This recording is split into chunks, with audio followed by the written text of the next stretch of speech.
எந்த அடிப்படையில் 210 தொகுதிகள் அப்படின்னு ஒன்று நிர்ணயிக்கிறீங்க? ஏன்னா 210 அப்படின்றது எதிர்க்கட்சி அப்படின்றது வாஷ் அவுட் ஆகக்கூடிய ஒரு தேர்தல்.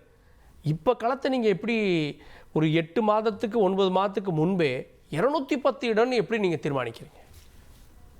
1991 திமுக எப்படி வாஷ் அவுட் ஆச்சு?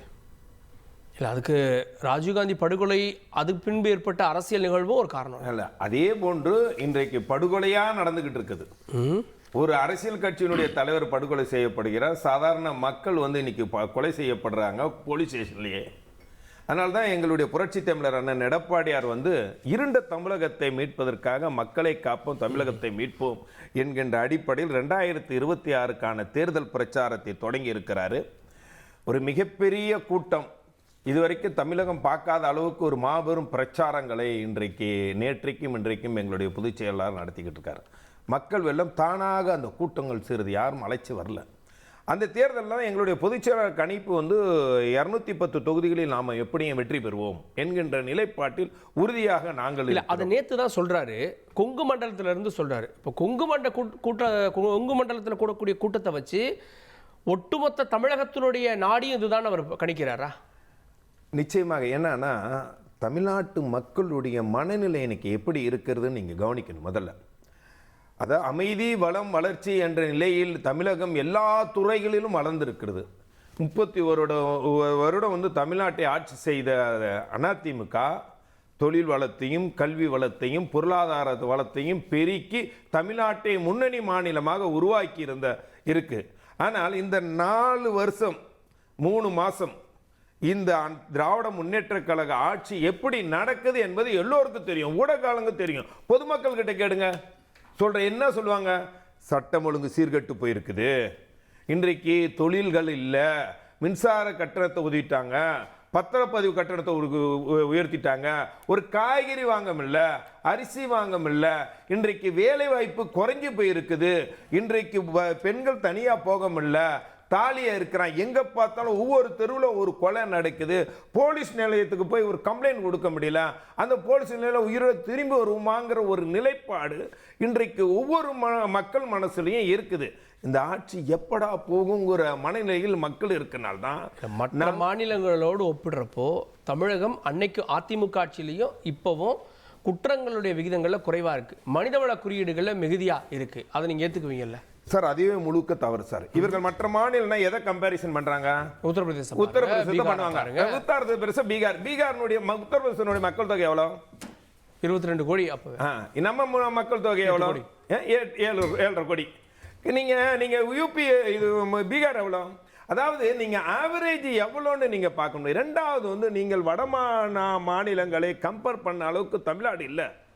தமிழ்நாடு தொழில் வளம் அமைதி வளம் வளர்ச்சி என்ற நிலை இருந்த மாநிலத்தை நீங்கள் வட மாநிலத்தோட கம்பேரிசன் பண்ணிட்டு நீங்கள் அதுக்கு நாம் சரியாக இருக்கு அவங்களுக்கு தான் அதிகமாக கொள்ளைகள் நடக்குன்னு சொல்றது இந்த ஆட்சியாளர்களின் அவல நிலையை தான் காட்டு. அந்த அளவு இல்லைன்னா கூட நீங்கள் சொல்றது 91 மாதிரி ஒரு எழுச்சி மாற்றம் ஏற்பட போகுதுன்னு சொல்றீங்க.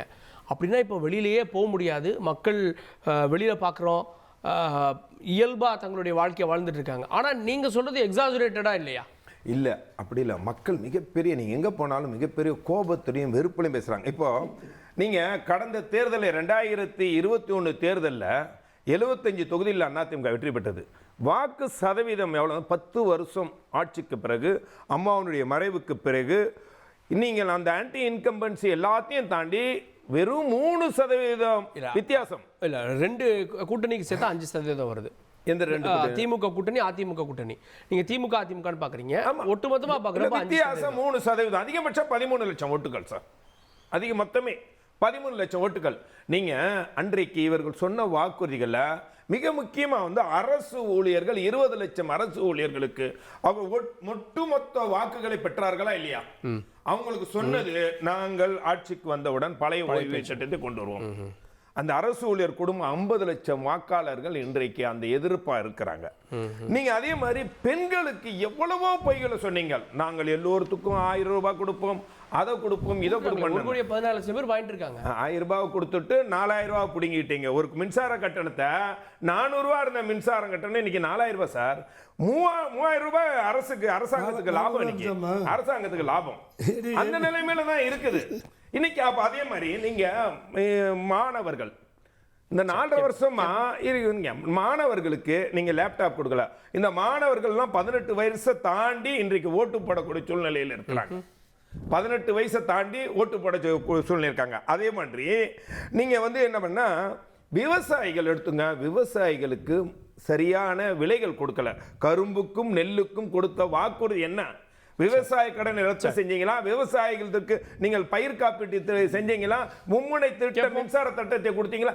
எதுவுமே இல்லாத போது இன்னும் சொல்ல போனால், குறிப்பாக இன்னும் சொல்ல போனால் சிறுபான்மை மக்கள் அந்த காலகட்டத்திலே ஒரு நம்பி ஓட்டு போட்டாங்க. நீங்க சொன்ன வாக்குறுதியை வச்சு தான் ஓட்டு போட்டாங்க. நாங்கள் ஆட்சிக்கு வந்தோன்னா சிறுபான்மை மக்களுக்கு நாங்கள் 3.5% இடஒதுக்கீட்டை உயர்த்தி 5% உயர்த்தி தருவோம் சொன்னீங்களா இல்லையா? சிறை கைதிகளை விடுதலை செய்து விடுவோம். பள்ளிவாசல்ல தாம்பரத்தில் இருக்கக்கூட அசினாபுரம்ங்கிற ஒரு பள்ளிவாசல் முஸ்லிம்கள் அத்தனை வாழக்கூடிய அத்தனை பேரும் அடிச்சு உடைச்சு காலி பண்றீங்க. எப்ப நீங்க சரி அப்போ எந்த அளவு சரியா இருக்கும்னு தெரியல வரேன். இல்ல அப்போ நீங்க எல்லா பகுதி மக்களும் இந்த அரசாங்கத்துக்கு எதிராக இருக்கக்கூடிய சொல்லல. அப்போ இலக்கு எங்களுடைய இலக்கு சாத்தியமா? திமுகவுடைய இலக்கு சாத்தியமா? அப்போ மக்களுடைய மனநிலை எப்படி இருக்குங்கிறத என்னுடைய கேள்வி. அரசியல் விமர்சகர் திரு பொன் வில்சன் இணைந்திருக்கார். நிகழ்ச்சிக்கு அவரை வரவேற்கிறேன். தொடர்ந்து திமுக தரப்பிலிருந்து வர்த்தக அணி செயலாளர் திரு கவிஞர் காசிமுத்து மாணிக்கம், அவரை நிகழ்ச்சிக்கு வரவேற்கிறேன். திரு காசிமுத்து மாணிக்கம், 1991 போல ஒரு அரசியல் மாற்றம் நிகழப்போகுது. அதை தான் 210 இடங்கள்னு கணிச்சிருக்காரு. அன்னைக்கு நான் அதை கேட்டேன், ராஜீவ்காந்தி அவருடைய படுகொலை ஒரு பெரிய தாக்கத்தை ஏற்படுத்துச்சு. அதுபோல இன்னைக்கு சட்டம் ஒழுங்கு இருக்கு, தனிநபர் தாக்குதலோ சட்டம் ஒழுங்கோ ஒரு இம்பாக்ட் ஏற்படுத்தியிருக்கின்றார். அதாவது என்னென்னு கேட்டிங்கன்னா, எதிரொலி பேசுகிறது பெரிய கொடுமையான ஒரு இஸ்லாமில் இருந்துக்கிட்டு இப்படி பேசுகிறது ரொம்ப ரொம்ப தப்பு.